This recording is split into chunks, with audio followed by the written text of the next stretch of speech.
Friends আমি কি বানিয়েছি চলো তোমাদেরকে আজকে দেখাবো। আমি এখানে ডাল বানিয়েছি চালতা দিয়ে মসুর ডাল বানিয়েছি। এই যে দেখে না, চালতা দিয়ে মসুর ডাল। আর পাতা বড়া বানিয়েছি বেসন দিয়ে। আর এই দুটা হয়েছে তোমার বাদুলি পাতা দিয়ে বানিয়েছি বড়া। তারপর টমেটো, লেবু, ভাত, শুকনো মরিচগুলি আমি ভেজে নিয়েছি তেলে। আর এটা হয়েছে পুঁই ডাঁটা দিয়ে চচ্চড়ি।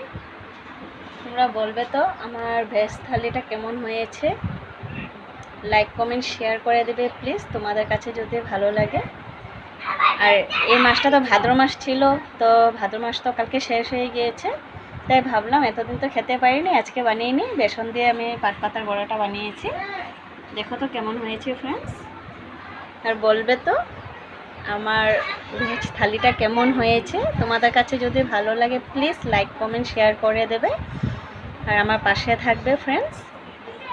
ওকে বাই, আবার একটা আমি নতুন রেসিপি নিয়ে আসবো তোমাদের কাছে।